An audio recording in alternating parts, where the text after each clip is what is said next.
Hey, Pudge, what time is it? It's time for the Chubby Guys podcast. Woo! All right, we're back. Hey, how's it going? Hey, you got your tall boy. I do, and it's a king. That's the king of beers. You better believe it. Yes, it's sir. been a minute since I've tasted one, and I'll tell you what, there's a reason why they call it the king. Hey, you know something? That was harsh years ago. Yeah. Now, Yeah, smooth. pretty smooth. Yeah, you can. This is the original craft beer. That's buddy. right. Yeah. That's right. Yeah, We got Beechwood Age. we got to thank some guys. It says right on the can. Yeah. Who you want to thank first? Well, I tell you who I want to thank first. We're just going to go right back and throw him in first. Hey, guys, try the beardedpup.com. Some of the best men's grooming products available on the market. I'll tell you, I have been a big fan of men's grooming products my entire life. And his post-shave balm is the best that I have ever used in my 48 years. Complete facial moisturizer. You can use it on your arms, face, legs, wherever you want. The cologne at thebeardedpup.com will have your wife all over you. Guys, it's real easy. Just go to thebeardedpup.com, pull out your phone. It's really easy. Very interactive website. You can get on there, order a sample pack of any different product that you may want to try. I am here to tell you, this is Chubby Chad endorsed. I think that it is the best products on the market. Beardedpup.com. Get your phone out and go see it. All right. Pretty slick. Yeah, well, we got everybody. Thanks to all the sponsors for keeping Hit this that ship like and a subscribe sailing. Yeah. button, you know. Smash it. Smash that thing. Yeah. Just bam, right there. Yeah, Right like there. and subscribe. And you know what? I tell you, I'm pretty happy tonight. Tyler's back. Yeah, oh, my goodness, we got Tyler in the house. He needs to put his face out there on camera, Yes. just so everybody knows he's alive. Just jump in front of the camera. Just Tyler. real quick. Yes. Just real quick. No, he won't do it. He just won't do it. The How guy's was your camera trip? shy. Was your trip good? Trip was good, man. I was envious. Oh, man, what a concert. You can't hide money. No. You know, he just takes Oh, out, I just know, man. flies out west. Yeah. Hey, just on the drop of a hat, but hey, Did you he's know he like, was where going I'd out? like to see him is Red Rocks, you know. Yeah. So I'll just Yeah. shoot on out there. I guess they played in Huntington a month ago, and he said, nah. Not a good enough venue. What but- I'd like to do is go to Red Rocks. Yeah, I want to fly out there. You know, take my wife, family. And they said, well, how much are tickets? He said, well, who cares? Exactly. Yeah. I mean, he doesn't care. You probably you probably don't even know how much tickets were. That's how much money you're making right now. You don't even know. Did you see mountain bikers? I out don't there? see sweat coming off What? his brow. You just seen that out there in the Garden of the Gods? You go to the Garden of the Gods? No, we just hit Estes Park. And then, How was Estes Park? Did you drive through Rocky Mountain National? no, we didn't. Why? We went down and went to some of the shops, and then went down to the golf course where all the elk were Hanging out. Okay. closed. Estes Park's He was pretty out sweet. there chasing the craft beer around. He all was, that. yeah. Did you have any crafties? You didn't? No crafties in Denver. Man. I should have taken some Chubby Bartender stickers. Yeah, Just smacked them smacked all them over on some everything. bumper stickers. Yeah, man. everywhere. Yeah, on the bumpers. Yeah. All right. Well, hey, we got a special guest in here Yes, tonight. we do. Yes. This is your doing. So hey, I'm gonna let Chad take it. we've been waiting to have this guy on here. I don't know how many times I've seen him. I mean, this guy not only is getting ready to is this your last year This in is it. education? Yep, this is Okay, it. so I mean, we've got gonna a guy look that's back? a lifelong educator. Well, it is like a reflection I mean, tonight, man. he's been everything from a teacher to a high level administrator, football coach, softball coach. So I'm sure we've got tons of stories we can Actor. get into there. That is another thing. Yes. I mean Thank you. that we really That's are. an actor. Yeah. Actor. Well, I mean, we're sitting here. We've been running this show, and I don't think we've ever had an actor, A celebrity actor. somebody that was on an actual film that people watched on. And tonight, Joe Hemsley is here Thank you. to Thank tell you us both. about it. Yeah. It'll be quick. Yeah. Yeah, that I watched it. Holler. Yes, Yeah, I was trying to correct. think of the name of it. Holler. Directed and written by Nicole Regal. Did you know her in school? You No, you she probably had weren't graduated before I became got the here. principal. Yeah. here. Gotcha. Okay. Well, since we're there, we're talking about Holler. How did you get involved with that project? Well, I had two secretaries at the district office that if you people that work with me, next time I see you and I have my badge, Yeah. I'll show you. It looks like I just got out of jail. Okay, this picture was from my first year. It's faded. So Jill Sheets and Melissa Hughes somehow collaborate, and they get the picture off the website. I think it's the same picture that's on there now. 15 years later, it's the same picture on the website. Tyler will find that. He'll crop that out. He'll Thanks, smack at Tyler. him. Yeah. Well, and again, it's not because we have great IT guys at the school. It's just that I haven't got a picture retake. Or But now whatever you're at it the is. end. Don't do Yeah, it. I'm not doing it now. Phil will make me do it tomorrow. Anyway, so they send it in, and I had received an email. The email was directed to me, wanting male teachers for this part. So, of course, is it all right to send this out, to a staff group, the whole group? Sure. Everybody throughout all the buildings got it. The girls then take my ID, send it in. They were teasing me one day in the office, Scott Lowe, Scott and I, I said, no, I'm not doing it. So they send it in. Well, lo and behold, week 2 goes by, I get an email from this young lady with this production. Yeah. And I'm like, what? I'm not doing this. So I made a comment, and Jill Sheets starts kind of like, oh, sissy, scared. And it's like, kept daring me. I thought, okay, I'm going to go do this just to, get her to be quiet about the whole thing. Yeah. So I go up to the spot on Main. That's where the young ladies were. Somebody walked out right as I walked in that I knew. I think it was Tyler Jeffers. I walk in. Of course, shirt and tie on. It's right after work. Yeah. I said, I'm this guy. I'm keeping this appointment, fulfilling. That way they'll leave me alone in the district office. And the young lady says, will you sit down and talk to us for a second? I said, really, I don't want to do this. Yeah. And she said, do you know any jokes? I said, nothing I can tell you. Without being. And so I leave. End the story again, kind of deal. I'm off the hook. Get another email from these young ladies. I'm invited to a spot over in Chillicothe behind Applebee's to read lines with Nicole. I don't know who Nicole is, So I go and get in there, and they said, wear your shirt and tie like you did. Okay. So I go in. I must look the part, I guess, that kind of deal. Go in. They give me these lines. I sat down with this young lady. We started interacting. She's reading the lines, and I said, and it was a scene, it's kind of out of the movie, where the kid turns in a paper late and wants sympathy. And there's a great line about sympathy that Bob Kite told me a long time ago. Can I say it on the? Oh, yeah. Oh, absolutely. We say shit, hell. Yeah, okay. All right. We're good. Yeah. Let's break the ice here. All right, good deal. Thank you. Taking the edge off. Boy, Pudge. I'm feeling a little better. I'm like, who's watching me? My kids are probably watching. It's like, Dad. Anyway, Mr. Kite had told me one time. He said, so I said something about sympathy, and he said, you want sympathy? Look between shit and syphilis in the dictionary, and you'll find it. That's a Bob Kite quote. Yeah. I can't see Bob doing that. Yeah, he told me that one time. Yeah, there's a great guy, but that's a show in itself, man. That's one of my favorite all-time peoples, Mr. Well, Kite. now he's back in the light. We can't get him over here now. He won't come on. That's why he's my friend, and he was a great mentor to me. But anyway, back to the story. I go to this thing, and I finally looked at this Nicole, and I said, look, this is about a kid not turning something in on time. Can we just do this and me ad-lib it? And she says, yeah. So she read the line, and I answered her the way I would if a kid had been in my class, a player on your team. It was an irresponsible act that the kid had taken at this point from the information I had. Okay, thank you.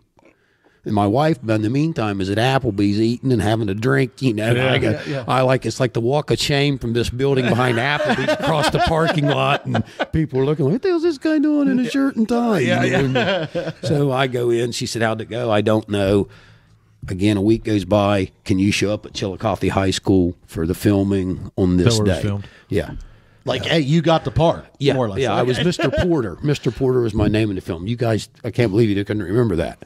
I just knew you was in it. I can't remember. Well, it's like saying like Clint Eastwood. You think of Josie Wales. You see Joe Hemsley, Mr. Porter. Mr. Porter. We'll not forget that again. Mr. Porter. Maybe we should put a subtitle or underneath. This week's guest, number Porter. 71. Mr. Porter, right? Yeah, it's like Joe Mr. Hemsley. Belvedere or something. Yeah. So it was filmed in Chillicothe High School. Yeah, it was really neat. We started out in the library. That was my first scene with the young lady that played the lead. And if you, What was her name in the movie? Not a real name, but what was her actress name? I can't think of either name now. You asked me too fast. Yeah, because I call her by name in the library scene when I go to grab the backpack.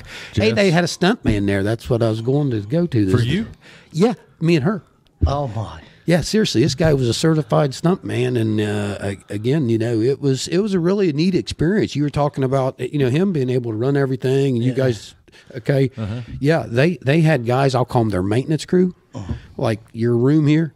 They'd come in and look at it, maybe take some pictures with their iPad, and then Nicole and her assistant director, which she wasn't very nice. You always got to have good cop, bad cop. Yeah, Nicole's sweet as can be. The assistant director, I was scared of her. Yeah, I think everybody on set was. But they would come in, these maintenance guys, and I mean, they would move it around like 15 minutes later. It was a different place. Yeah, I mean, it was really cool to watch them work. And I mean, Chillicothe High School and Chillicothe City must have gave them the green light. Like the lights that you guys use 10 times that scale, and they would plug them right into the overhead lights. I mean, it was pretty neat process. I was more amazed by that, moving doors off hinges, and just it was neat. How long did it take to film? Oh my Lord, 12 hours. 12 hours. And if you go back and you do a stopwatch, I'm not in the movie 3 minutes. Okay. I mean, but your scenes. Yes. Did they do it all in one day? Yes, that whole day on a Saturday. Wow. Okay. That was pretty intense. It was pretty crazy, especially me and my ADHD. Oh yeah, that's what we record. Well, there's music probably is. a lot of sitting and waiting, isn't there? I mean, like. Well, while they rearrange or talk about it, try to do it better. Do they make you redo it 100 times? Yes. If we were filming a scene right now, and Tyler's filming us, that we would all say our lines, and he would film panoramic view. Then all of a sudden we would all say our lines, and then now the camera's on you. Yeah. And Chad and I are still saying ours, and then if our hands or whatever, we all got our hands on the table. Well, if you moved, or you didn't sit like that last time. It was like after I was like, what? Yeah, that's pretty nuts. Yeah, but it was a neat experience. The cameras, recordings do not lie. No. Like they don't lie. No. I mean, so they have to be perfect. And I mean, how much memorization was involved for you? I had, if you put them all 4 together, maybe a sheet and a half of double-spaced type paper. But was it pretty natural for you? Yes. I mean, was it pretty realistic compared to like your life experience? Yeah. So that might make it a little bit easier, right? Like, or did you feel like you were like in big-time actor gear there? I mean, when I first went in, I'll be honest with you guys, I was thinking about this on the way in here, and I got, I was like, damn. I got a little nervous coming in here tonight. I don't want to, because you guys, it's fun to watch you guys do this. And I'm thinking, everybody out there is probably thinking, geez, Joe Hemsley, that's the best they could do tonight. No. So good. But Mindy's I got excited. I think Mindy's excited. Yeah. Anyway. She said, tell Joe. I said, I don't know. Mindy. Anyway, but yes, being in the being able to do that, the library scene was crazy. Her character's taking a book. And, I'm the teacher evidently in the library, obviously, and she goes out there double doors, and I'm supposed to grab her backpack. And they gave me an aiming point. That's kind of crazy. And you think about it, they had a ribbon on the backpack. And Nicole and the assistant director, I think the guy was like a director of production or something, and then this stunt guy, he was a bigger fella. He was standing there. I didn't know who he was at first. And they said, get the ribbon. It's like, okay. So I do. And they said, oh, no. I said, you have to stop her. And they said, grab her. And I said, in our jobs, you're talking about being in. Right. I said, you don't do that unless somebody's they're in a fight, they're hurting themselves. Then you jump in. I said, that's, I'm grabbing it. And Jessica Barden's this little girl's name, and she is really good, for what I know. And she looked at me. She's English accent. The English are pretty free with their vocabulary. That's one thing I found out. This kid that looks like she's 15. Yeah. I mean, you talk about sailor. Sailor. She could hang out at the Racing Gun Club. She fit right in. And smoke cigarettes like she's on fire. Really? I'll tell you that later. It was pretty cool. Anyway, so she looks at me and says, go ahead and grab the backpack. And I'm like, okay, so we did this about, I'm telling you, 15 times. And this is the very first thing I've done. And I'm thinking at this point, we're all competitive sitting at the table and everybody listening. I'm thinking I'm screwing this up. I'm hurting the team. I look at Nicole and I said, well, maybe I'm not your guy. She said, no, grab a hold of her. So I thought, okay. And again, this girl didn't weigh 95 pounds. Yeah. So I thought, all right, here we go. They went through the scene. I asked her to stop. She doesn't stop. I got her by the backpack, and I mean, it was like a 25-pound bag of dog food. Just right on. She tumbles across that, and they go, cut. Yeah. This stunt guy says, you need to come here. And so he takes me aside, and he said, listen. I said, you told me to grab her. I did what I was supposed to do. She's okay, thankfully. You know, I mean, I didn't do it on purpose, but it's like, what do you want me to do? And then he diagrams it. They have a TV on a tabletop like this. You're looking down like a game film. Yeah. He plays it back. So you need to jerk her back to here. Yes. Basically, and that's what he did, Pudge. And but it took it seemed like that first scene took, geez, we started right at 8 a.m. I mean, it was, you know, because those guys are union guys with the cameras and all that. Yeah. Oh, yeah, I was in the Screen Actors Guild. When I got my check, they took out union dues. Really? Yeah, man, I got it on my phone. Really? Yeah, man. Screen Actors Guild. Yeah, I thought I was going. I was waiting on get called for a award or something. You know? Hey, you never know. Well, now announcing, you know, for best dramatic film in Jackson, Ohio. Thank you, Bud. Thank you. Yes, the Chubby Award goes to on behalf of the Academy. Yeah, no, it was pretty cool, and again, you know, that took forever. The one sound guy, because you know they'd always mic us up.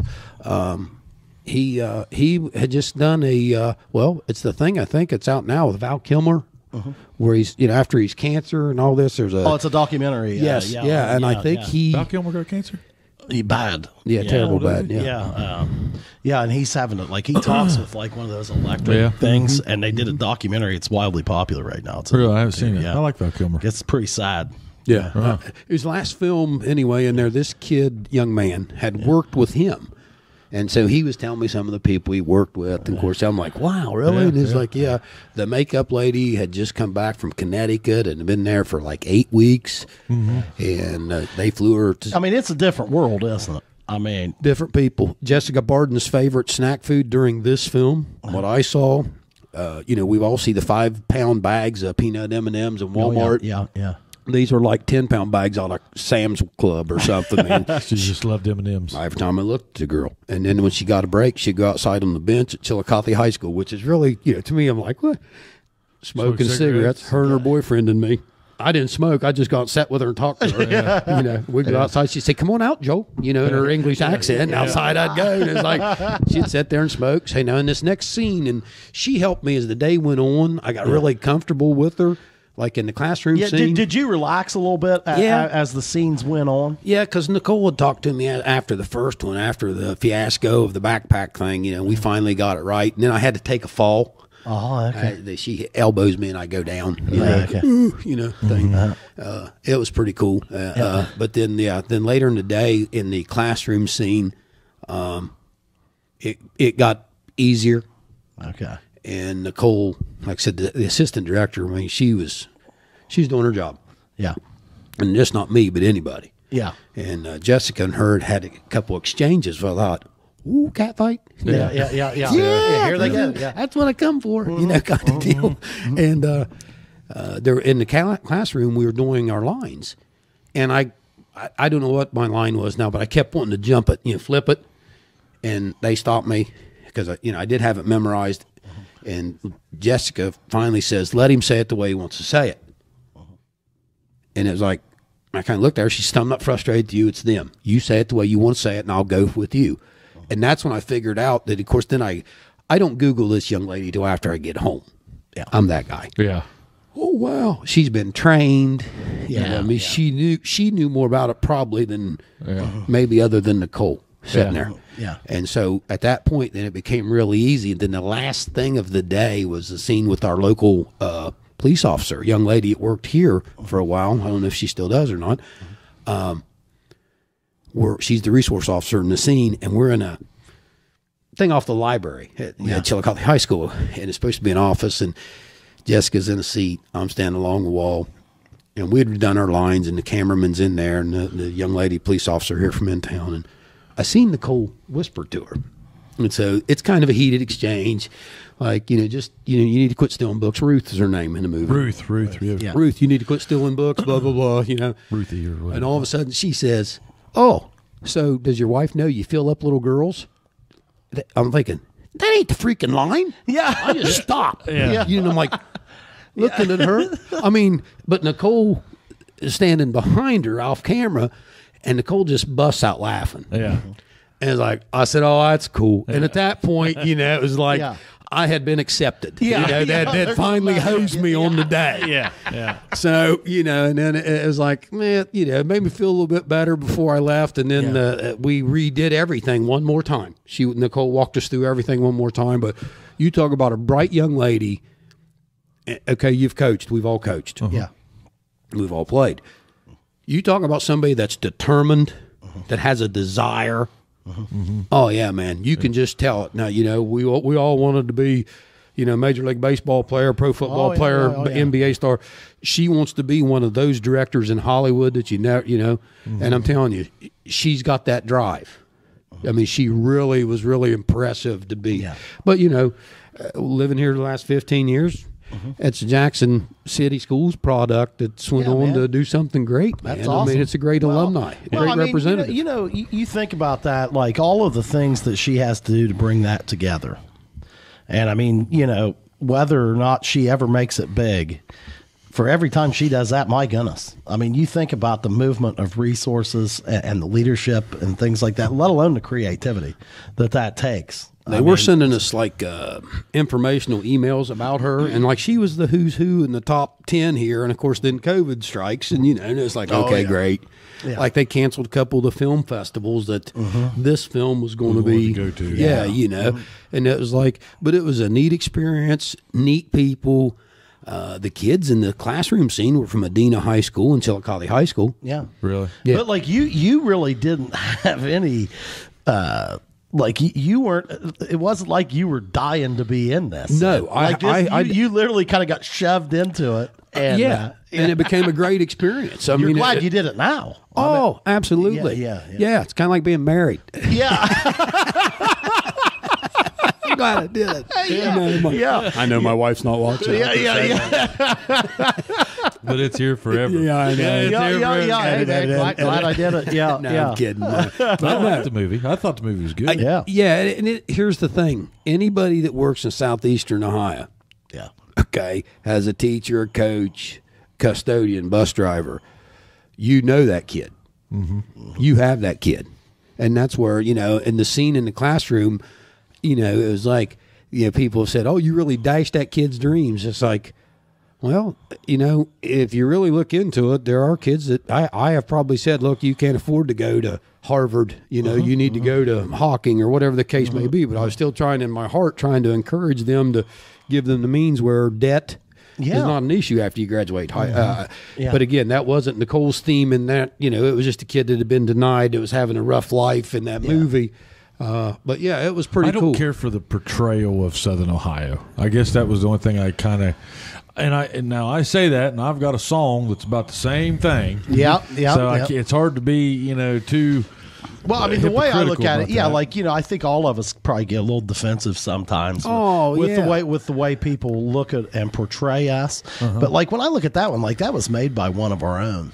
And what I think is like, look, man. The thing is, like, the reason it's portrayed that way a lot of times is because, man, it's kind of the reality, especially from the outsiders looking in. I mean, if you're an outsider looking in at this area, you don't see a lot of the bright spots. Well, but it was just the gray tones. Oh, I know. The movie was just the movie was like the color of this wall. Yeah, and I think that was the point. It was. I mean, I'm sure that was a. She filmed the one day here in Jackson. It was like the coldest day of the year. Literally, they filmed, and she had that guy. I think right behind us. Yeah, the guy was Walking Dead or something. Yeah. That was the day that dude was in town. I guess. Yeah. I wasn't a part of that. I was one trick pony in Chillicothe. I was done. Yeah. How long did it take her on the whole to put that film together? Do you know? 4 months or something? No, it was a lot longer than that. No, but like the shooting time wasn't the shooting time around 4 months. She did get into some limitations in Chillicothe with some spots like the mead and stuff like that. Okay. But excuse me, she also it almost took 2 full years before I ever saw any finished product. I met her in 2016 or 17 or 18 before she filmed. This was like her first trip. I met her up to the brewery one night, just sitting there. She was sitting beside me. I'd say that's where the Pudge came from in the movie. I'd say, Yeah. There was a character in there called Pudge. Okay, see, you could have. You didn't meet Pudge? No. Oh yeah, there was another Pudge in there. Yeah. You didn't There's see only one Pudge. I know. Yeah. Imposter. But she was down here gathering information. Yeah. In probably that had to have been 18. What year would she have graduated from Jackson High School? 9, wasn't it? She was what was the last class before they moved to the high school on the hill? 03. Oh, boy, 03, early. That was early 2000s. She graduated from the old high school. Okay. Did she? Okay. And then where does she live now? Hollywood, did Yeah, she? I think LA She's in somewhere. LA. Yeah. The morning of the filming, that you guys will appreciate this. We this is right after Geiger Brothers, Scott Massey and crew had come out with the bobbleheads, Oh, yeah. Okay. and the first one was Bob. Yeah. You know, and so Scott, being as gracious as he is, knows Bob and I had worked together that time, and very fond of Bob. I went to the office and said, "Hey." And, he was good enough to accommodate me, which I really, to this day, appreciate. It's been out of the box one time. So when you watch that classroom scene, you need to look who's standing over my shoulder on the file cabinet. Oh, that's awesome. Okay. That's awesome. Oh, nice. Yeah, boy. Nice. He's everywhere. Yes, he is. And when I went The in... bobblehead was present. Yeah, it That's was awesome. present. That's And awesome. again, when I went in that morning, I took it and I thought, I'm going to ask anyway. Bob's a good buddy of mine. Yeah. Of course, I told him and Sharon, that and he with me, we've shared enough stories. Bob and I have it. It's okay, whatever you're going to do that. All right, Go ahead. Yeah. And so I went in, and it was still in the styrofoam and everything that they came in. And I asked Nicole, I said, every classroom teacher gets to decorate their classroom. Are you okay if I do this? And of course, like I said, they had rearranged the room, like a genie. Yeah. And she said, yeah. So I take it out, and I set it on the table. And she's, I know that guy. And I said, you do? Of course, I covered up. His name's on the bottom. I covered up my finger, and I said, she said, he was the assistant principal. Said, I never seen him smile. And she says, Mr. Rice. And I said, no. She said, it starts with a K. And I said, Mr. Kite. And she said, yes. And I said, can I put this on the file cabinet? She said, absolutely. Yeah. And again, her comment was, he was always good to me. He was always fair to me. And it was like, well, man, if you know Bob. Well, I mean, I think it's pretty cool that this girl, she wanted to integrate people from the area into the film. And, And I don't think she was doing it to make fun of us. Oh, no. I think it was just her portrayal of it. Yeah, I think she's actually kind of trying to Getting to talk shed to- light. I don't know. Getting to talk to her, I think that she felt, as a young lady here, that she was denied some things.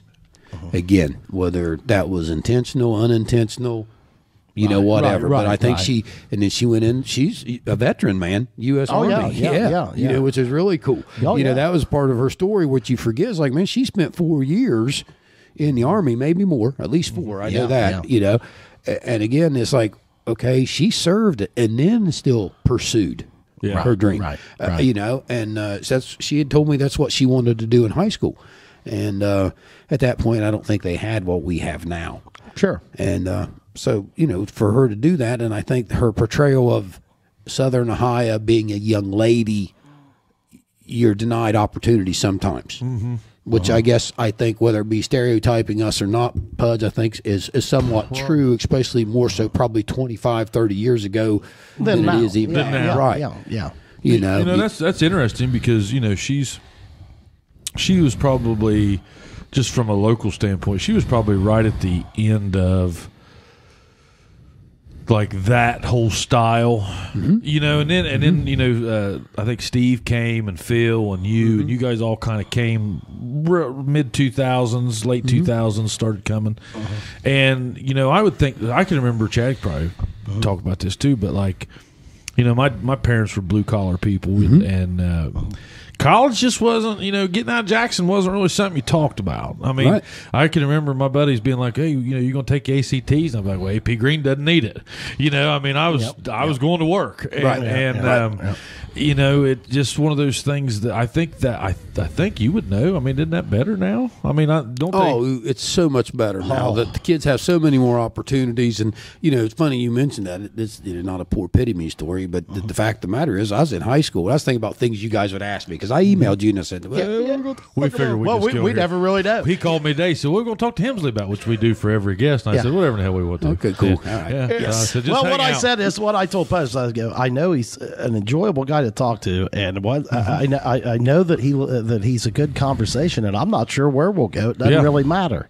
Well, thank you. I think that's a compliment. Yeah, it definitely is. I don't think you're what I would characterize as a difficult man to have a conversation. No. But I mean, and you're in education, Yes. And I do think that education in Southern Ohio has changed, and I think it's for the better. Mm-hmm. I mean, I think the stereotype is, I don't know what it is. Well, though.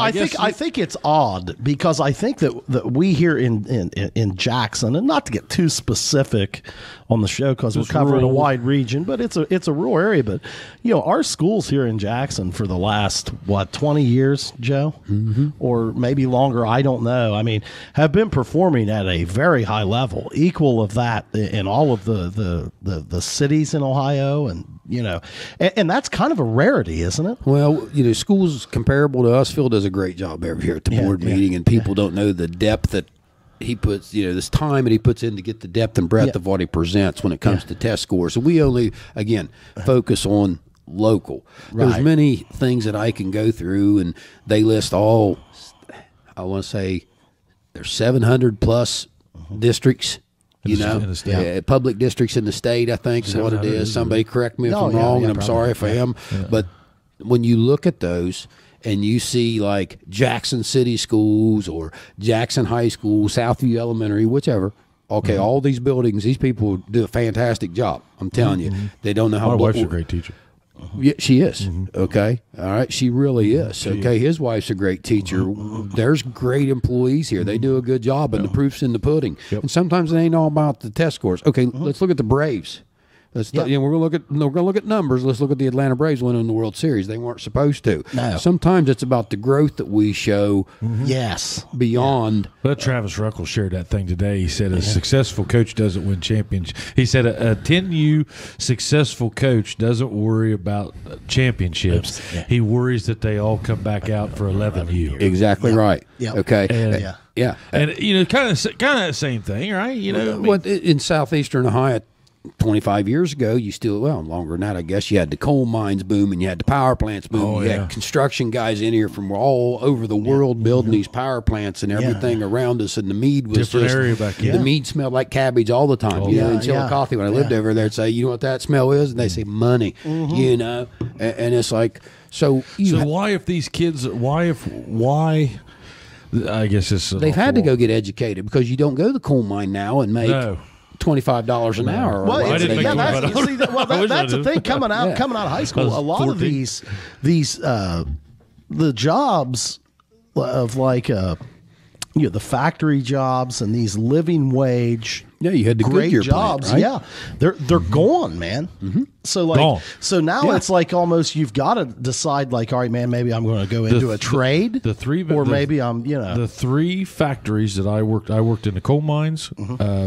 McBee's and Meridian. Yeah. None of them are there anymore. Nope. None of them. Yeah, my father-in-law worked at McBee's years ago before he went to Ben Tom, which is a guardrail company down out of Meigs County. And then, but that was there for 50 years. Yeah, right there along the Hocking River. You're talking, Goodyear and Meridian, that was built in 1966. Right.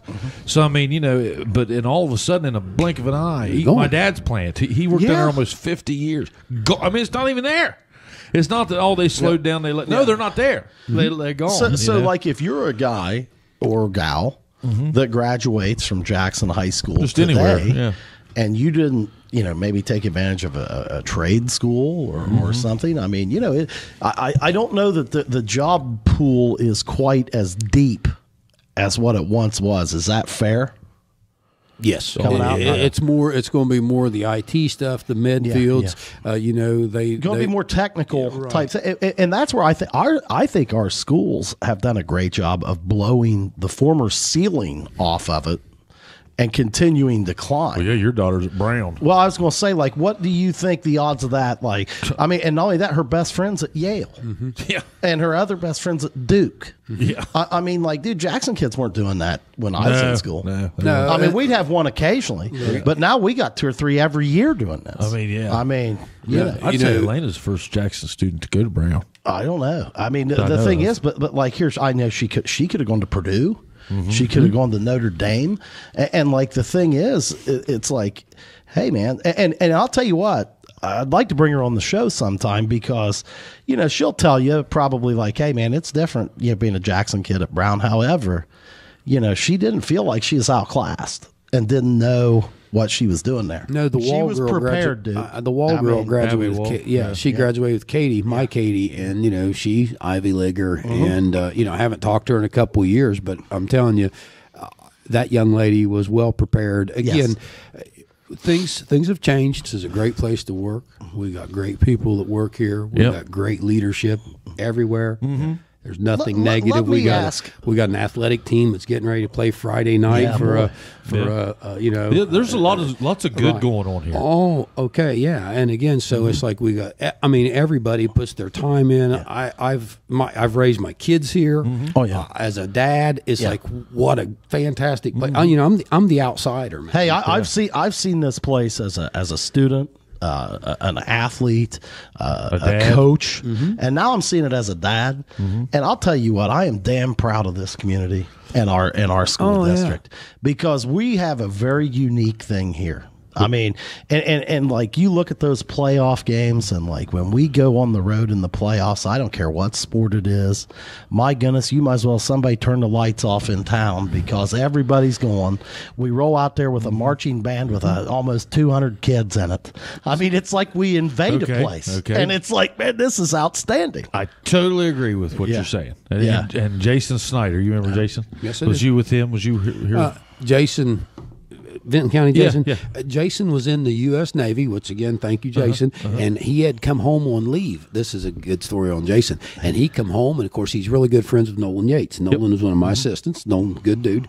And so Nolan had mentioned Jason was home. Well, you know, this guy plays at the Naval Academy. He's somebody that his name is Vinton County football. Oh, he is. Okay, and it was a really good one. Yeah. And so I look at Nolan. I said, get him over here. So I think if Jason will probably hear this. I think he was home like for 10 days or something. Okay. So, you know, this is my first year. We're really bad. You know, I mean, the kids worked their butts off. We just weren't really good. They put their time in. We were trying to get better. I was learning. They were learning. I get him over there, and Jason Snyder gives me 2 full weeks, has like an assistant football coach at Vinton County High School of his own time. No, right. I knew you guys wouldn't because you know him, and that's how much he loves it. And it was like, it was one of those things, it was like one of those aha moments in 30-some years. You know what I mean? That was one of those moments. It was like, oh, okay, so, you know, I felt like as a coach you're doing something right. But at the same time, those kids, if they think back about that, this guy played defensive tackle. Legit. Oh, I don't know anybody any higher. Mike Bartram. Yeah, and I watched the show there. That is Bart's boy over. That's the oldest one, I think, that played at Charlotte. Okay. He's got one at OD. right. Yeah. And then he got one that just committed to Harvard, maybe. it's one of the Ivies. The one that's playing at Spring Valley down around Charleston, West Virginia High School. Yeah. And then I think the best athlete, what I've been told, I haven't seen her, is the little girl. Really? Yeah. Well, Jason, going back to that. Yeah, Snyder. I talk to him 3 or 4 days a week. You know, he's just one of those guys we talk a lot. And we talk about all the time, you know, raising kids in this area. And one thing that, you know, how do you get, okay, so let's take your position out of it, okay, take what your career is, and let's just talk about being a dad, and let's just talk about where we live. And how do you get that good student and that good kid, how do you get that kid through those rough next 5 years? You know, because there's a lot of great kids come out of the system, but I feel like once they come out, and I don't mean this like against anybody, but they just kind of, this is just the world. They come out of the system, and then they just kind of, when they go out into nothing. Prime example, there was a boy that I ran into. I think I told you the story. Yeah. I ran into him a couple weeks ago, probably a month ago right now. He was very good athlete, state honors, all whatever sports he wanted to play. I won't mention any names because people will figure it out. Well, I talked to him, and he's 2 years out now, and I said, what are you doing now? And I said, you getting ready to go back to school? This was like right at the September, why you getting ready to go back or something? Well, why are you here? Oh, no, I'm right now. And I thought, whoa. I said, nothing wrong, but I know you. Okay, how did you end up supposed to? You got a ride here. What's going on? And how does that kid? How do we keep that tunnel for him a few years longer to get them through? Right. Because man, those were my dipshit years. Oh, It's everybody. It's everybody's dipshit years, and I was like, man, this kid. If somebody doesn't get a hold of this kid is just going to. And I mean, he's going to do fine. He's a great kid, but it's just like, man, that's just. I'll tell you what the answer is, and it comes down to probably very similar to what you did. We got to take a kid like that when he comes back as a community, embrace him, keep him on the right path, Make some contacts and launch. I mean, Launch, look, dude. I mean, hey, school isn't for everybody. But there's jobs out there, man. And we talk about this all the time, just like you talking about school and sports and everything. And I mean, at this age now, was school, and I don't. This is not an insult. My wife's a teacher. Okay, but at 40 years old now, I don't know how important it is. Now that's just me. Oh man, it's extremely important. I guess because I can't find the right verbiage to represent it. And again, here's the reality: public education is one of the best. Now, again, can everybody do better? Yes, and so everybody can pick apart what they want to pick apart. We could all do better. It could all be a lot worse. Where we live, what are we making the most out of our local resources that we have? Do we recruit educators? Yeah. We try to get people to come to Jackson. The city, the mayor, the council, they're trying to make it better. They're not easy jobs when you're in the public. Oh my goodness. At the same time, you make a great point. Do we lose kids 2 years out of high school? They're an academic all-star, if you will. They're a great athlete, and all of a sudden he or she, they're working at, that's not a knock on anybody. What can we do as a society? What can we do as a school system? The answer is, I started to grin when you were talking, Chad. That wasn't what you say. It was funny. I could hear my dad in the background. Now, remember, my dad in 1957 was a Pomeroy Panther. Okay, before the Marauders, obviously. He was a Pomeroy Panther. Yeah. And, his answer is, everybody goes in the Army 2 years. There you go. And that's what he kept telling me. I don't think that's horrible. I don't either. Well, he kept It done me a hell of a lot of good. Well, he It kept would've done telling me a me lot of that, good. and it did. It would have done me a lot of good. Like you said, those were my squirrely years. Not that if my wife listens, are you still a squirrel? Well, yeah. No, I learned a lot, and I learned a lot those years. Yeah, I wouldn't trade them. I wouldn't trade them, but also this town. If it wasn't for this town, they embraced me coming back. I had a mom that was the oldest of 7 brothers and sisters. Her oldest girl. I got an Uncle Bill that still lives in Gallipolis, and then my mom, and then there's 5 under her. And her dad was an over-the-road truck driver, and her mom, which is my grandmother, my mom pretty much raised her brothers and sisters, so she was pretty darn tough. I was more scared of her than I was my dad. And then my dad, he's got an older sister and a younger brother, and my grandfather and my grandmother separated, so he was raised by a stepdad that was a U.S. Army vet, World War II, Master Sergeant for General Mark Clark. Mark Clark led the Italian campaign right before Normandy invasion.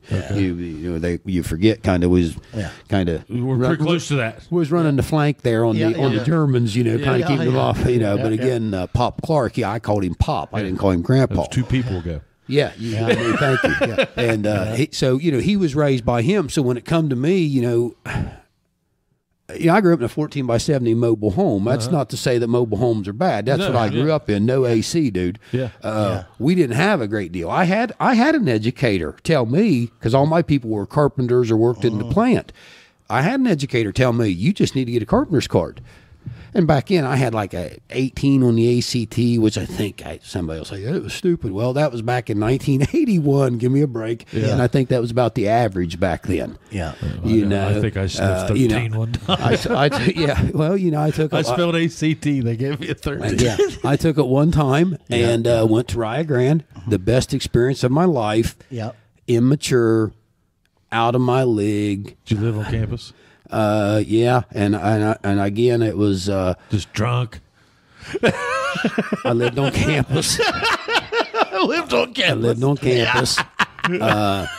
One of the nuttiest thing that happened for me was I got into playing on a men's slow pitch team. That was little. Well, he was later. Steve was later, but yeah. Were you on the Food Land team? No, I was on another team to start out with, and it was kind of like that was kind of an eye opener too, because again, I wasn't that I was an angel. That's was joking earlier with Tyler. It's like, you kids do stuff, and he's like, I want to look at him sometimes and say rookies. Yeah. I mean, come on, man. Yeah. Don't tell me that. I've been there. Kind of deal. And anybody that's in education, I don't know. I mean, people are people. Yeah. Everybody's got a story. That's an ornery story. But anyhow. So this person says, hey, you need to get a carpenter's card. And I went home and I made the mistake of telling my mom. My mom wasn't. She didn't go to the school. She looked just to me at the dinner table. My parents had got a divorce, and she looks at me and she says, "You're going to Rio Grande, and you're going to be successful." Oh yeah. And at that point, it was like it's either that or my teeth. Yeah. Now, what led you into education, Joe? I went down there and I was a business major, accounting major. Okay. So my first year, I took all these accounting classes, and Peg Thomas. I knew you guys had asked me this. This is like a premonition. Peg Thomas, and for those out there that know Peg Thomas from Oak Hill, she saved me. Okay. My freshman year, I'm floundering. Mom and Dad's divorced. I'm an AB student. Doing whatever, and could have been doing better. And was smart enough to get by, kind of thing. And I was in accounting. And the end of my spring quarter, I was on quarters Uriah. She calls me over to the office one morning. And she was like the counselor, And she smoked cigarettes. And she says, "You're in the wrong field." And I said, "But you can make lots of money in accounting." And she says, "You'll never be successful." She said, "Listen, this is Peg," but she says it in a way. She says, they'll never keep your ass behind the desk. You can't sit still." Yeah. She said, "You need to go into education." Yeah. And I said, "What?" Yeah. I mean, I'm kind of looking at her, and she says, "I've already called Paul Shoemaker, who lived down at Fairland. He was my advisor in the business department. Him and Vicky. She was a good lady too. These people were awesome. They had such an influence on me. It's amazing that we're talking about this. It's pretty cool. Thank you, guys. Yeah. Reflection. Yeah. And what was her name? Anyway, I went down and seen Dr. Shu, and he was down in the tech building there, right there at the end of the hills. You get Line Hill, or up to Line Center. And I walk in. He says, "I'm Paul Shoemaker." He's smoking a pipe. Yeah. You remember, you can't smoke in the building. Yeah. Dr. Shu smoking a pipe. What are you going to do? You know? Yeah. He's smoking a pipe. And he says to me, he introduced himself. "Here's what we're going to do." And I took keyboarding. I took word processing, which was new. I took systems analysis. I had Ben Forsey, which I come to find out later is Fred Arthur's brother-in-law. Oh, yeah. I didn't know that till we did Fred's, I think it's his 110th birthday surprise party a few years ago or something crazy. I had been for 3 classes over there. Yeah. Cathode ray tube. Yeah, I remember him saying that. That was it, something that stuck out. But anyway, so that's how I got into education, business education, 7 through 12, comprehensive. With computers instead of shorthand. They didn't make me take shorthand. I was one of the first students that didn't have a shorthand degree. Yeah. And that would have been what year? 84? I graduated in 87. 87. Okay. 86. I started teaching in the fall of 87 in Roane County, West Virginia. Yeah. You were talking about community and facilities. Yeah. And I taught at Left Hand Elementary. That was the name of school. You can Google it. Left Hand Elementary had 3 students, 2 boys and a girl. 3 students. 3. I had a reading class, special needs. Okay. I left there and I went to another place, which I'm getting to. Okay. This is a great. This is a good story because again, I'll say this: I worked at Vinton County as a brand new building. Yeah, brand new. Brand new. Yeah, yep. I worked at Jackson High School, still do Jackson City Schools. It is the bomb. Yeah. Okay, there ain't a better place around. Oh, I know. Yeah. Okay, there ain't a better place around than where I work at. And I'm talking about cleanliness, facilities. We got, like I said, they go on about the great people and the great people we got running the show here. It's awesome, okay? Can't say nothing bad about it. But my first job, this is a true story. I'm picking tomatoes at Don Richards Hills in Leetard, Ohio. Because I the county garage would only let you work 4 summers. I'd spent my 4 summers. Okay. I'm done. Yep. You're out. I got to have a job. I ain't got a teaching job yet. So you're a tomato picker. I am picking tomatoes for Don Richard Hill, classmate of my mother's. Yeah. Graduating class racing, Sutton High School, I think. Yeah. Was he a tobacco farmer too? No. Tomatoes, produce. Anyway, Okay. Don's going now. He's a great dude. So I'm picking tomatoes up there, and they had a phone in the barn where they packed the tomatoes. And we were out, just happened to be right out a couple of blocks away, blocks or rows of tomatoes, out from the barn. And they hollered and said, "You got a phone call." Of course, I just graduated college. I'm making some extra money. I'm thinking, what? What the world? I'm thinking something bad. So I run to the barn, and Don Richards got the phone, and he says, "It's some lady from Rio Grande. Peg Thomas." Okay. Says, "You got an interview today at 2:00, at Spencer High School in Spencer, West Virginia." I'm like, where the hell is Spencer, West Virginia? She says, "Get a map. You'll find it. From where you're at, it's about an hour and a half. Bye." But this was bye. I'm like, and she hangs What up. time of day is this? Oh, this is like maybe 9, 10 in the morning. All right, so and when you pick tomatoes, you get the tomato stain, and your fingers are gnarly. And so I'm like, huh? What? Yeah. So I go back to my mom's down Syracuse, Ohio, at the house or the trailer, and get cleaned up, get my best shirt and tie on. And I get a road map because, that's what you did. That's what you did back then. Google Maps. And I went across the Ravenswood Bridge. That's up Portland there. You go across the Ohio River, Ravenswood Bridge.